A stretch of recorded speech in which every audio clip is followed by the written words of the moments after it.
Aujourd'hui, dans le cadre du programme de la première année collège, je vais présenter une leçon à mes élèves concernant la description, puisqu'on est en train de parler depuis le second semestre, on est en train de parler du texte descriptif au sein d'un texte narratif.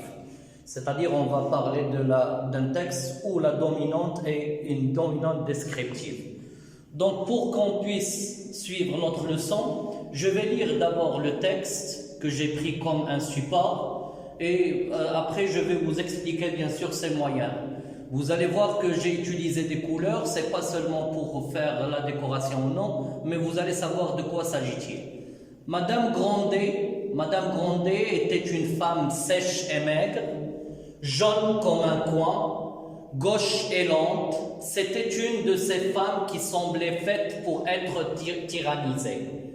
Elle avait de gros os, un gros nez, de gros yeux, ses dents étaient noires et rares, sa bouche était ridée et son menton affectait la forme dite en galoche.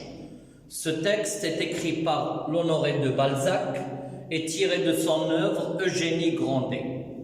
Bien sûr, vous devez le lire vous aussi. Chez vous, après ma lecture magistrale, vous devez faire vous aussi une lecture ou deux, ce sera bien. Donc, vous voyez la question, de qui parle-t-on dans ce texte? Vous allez me dire Madame Grandet. C'est-à-dire, on est en train de parler d'une femme. Que fait l'auteur dans ce texte? La réponse adéquate, c'est l'auteur décrit cette femme-là. Qu'est-ce qu'il décrit? Bien sûr, vous allez me relever, bien sûr, elle est sèche et maigre. Vous voyez que je les écris en rouge, parce que ces deux moyens sont des adjectifs. Jaune comme un coin, et ici vous allez voir qu'il y a une phrase en jaune, c'est-à-dire, bien sûr, c'est une phrase où il y a le moyen comme, et le moyen comme, c'est un moyen de la comparaison. Gauche et lente, c'était une de ces femmes qui semblait faite pour être tyrannisée. Il avait de gros os, un gros nez et bien sûr de gros yeux. Vous allez voir que j'ai mis ici des virgules. Et bien sûr, il y a une autre phrase et je vais vous parler de ces virgules-là. Ses dents étaient noires et rares, 1. Sa bouche était ridée, 2. Et son menton affectait la forme dite en galoche.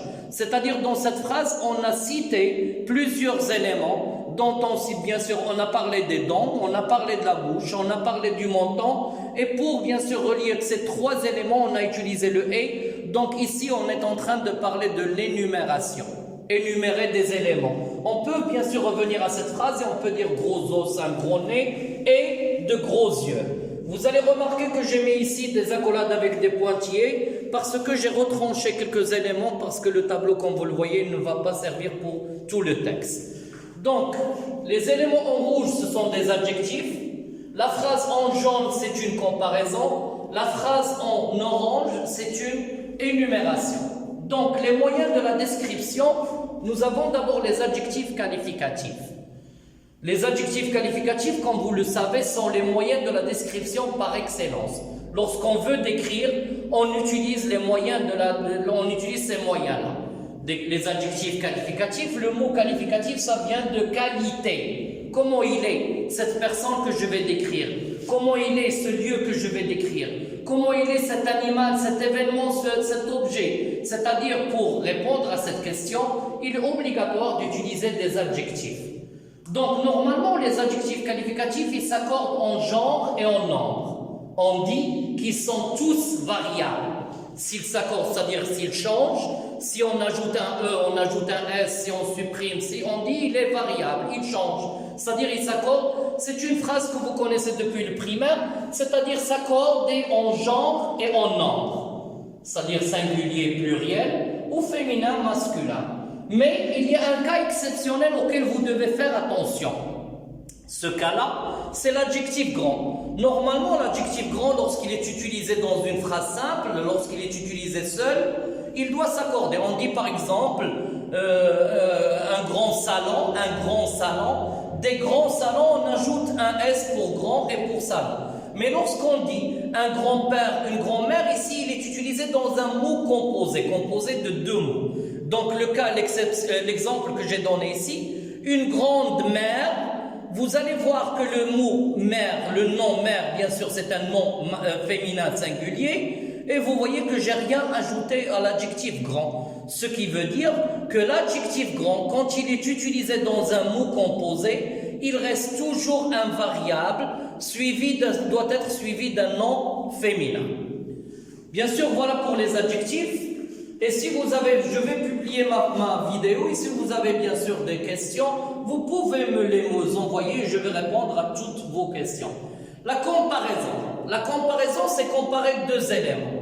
Et surtout, bien sûr, en utilisant le moyen comme, c'est le moyen le plus utilisé pour comparer deux éléments et établir une analogie. Je ne veux pas que ce mot-là vous effraie. Analogie veut dire ressemblance, ou veut dire similitude. Deux éléments qui se ressemblent. Donc, l'énumération, je vous ai dit tout à l'heure que l'énumération est un moyen qui sert à dénombrer. C'est-à-dire, je suis maintenant en classe, je vais dire dans ma classe, il y a un tableau 1, il y a des tables 2, il y a bien sûr un bureau 3, et il y a un tableau d'affichage 4. C'est-à-dire, et à la fin de la phrase, on appelle ça, bien sûr, une énumération. Une énumération.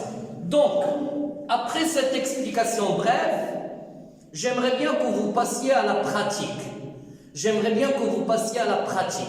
C'est-à-dire, je vous propose des exercices à faire. Le premier exercice, ça va concerner les adjectifs qualificatifs. Mon père avait loué une grande villa.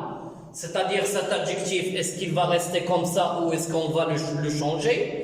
Et c'est tout à l'heure, j'ai parlé de variabilité, c'est-à-dire on va ajouter un E, on va ajouter un S ou un ES. Nous passions de longues heures à réviser. Ces filles sont trop attentives. Ma cousine est studieuse. Les régions montagneuses sont agréables. C'est-à-dire ces adjectifs que j'ai mis entre parenthèses. Est-ce que vous allez les changer ou est-ce que vous allez les garder comme ça? Changer veut dire ajouter un E, ajouter un S ou garder bien sûr comme ça. Le deuxième exercice, c'est relié par une flèche. Vous allez relier les éléments de la colonne A avec les éléments de la colonne B. Nous avons dans la colonne A bien sûr la première partie d'une comparaison et dans la colonne B, nous avons la deuxième partie de la comparaison. On dit, elles se ressemblent. Et il est sage, cette fille est belle, il est rusé, il est malin. Comme une fleur, comme un renard, comme deux gouttes d'eau, comme une image, comme un singe. Donc ici, lorsque vous allez trouver les bonnes réponses, vous allez bien sûr savoir que vous avez construit des comparaisons. Et ces comparaisons, on les utilise comme des proverbes. C'est-à-dire, lorsque je vois une fille qui est trop belle, je dis, il est belle comme une fleur. Lorsque je vois quelqu'un, bien sûr, qui est rusé, qui n'est pas attentif, qui fait des bêtises, on dit il est rusé. Lorsque je vois quelqu'un, bien sûr, qui est tranquille, assis, qui ne fait pas de bruit, on dit il est sage. Et lorsque vous voyez deux personnes qui se ressemblent, bien sûr, on utilise ici d'autres moyens et vous allez trouver la réponse à travers cet exercice. Donc, passons maintenant à un autre exercice derrière. Donc, le suivant exercice, c'est l'exercice 3. Faites 3 phrases de votre choix où vous utilisez des énumérations. Certainement, vous avez visité, bien sûr, des endroits. Certainement, vous avez des objets à la maison. Certainement, vous avez, bien sûr, vécu des événements chez vous. Certainement, bien sûr, vous avez vu un film, vous avez vu, bien sûr, vous avez rencontré des personnes. C'est-à-dire, vous allez décrire ces personnes-là, ou ces lieux, ou ces événements, ou ces objets, tout en utilisant, bien sûr, une énumération. Le dernier exercice, c'est un exercice, bien sûr, que je vous donne pour que vous puissiez, bien sûr, décrire quelqu'un que vous connaissez, décrire un lieu que vous avez visité, décrire un objet que vous avez, bien sûr, avec vous, décrire bien sûr un animal que vous adoptez chez vous à la maison, que vous avez vu dans un zoo, je ne sais pas quoi. Bien sûr, vous allez faire cette description-là tout en déployant ces moyens que nous avons dit. Vous allez utiliser des adjectifs, vous allez utiliser des comparaisons et vous allez utiliser des énumérations. Et comme ça, vous allez atteindre l'objectif de cette leçon-là, qui est, bien sûr, amener, bien sûr, nos élèves à, bien sûr, décrire en utilisant ces moyens de la comparaison. Et merci.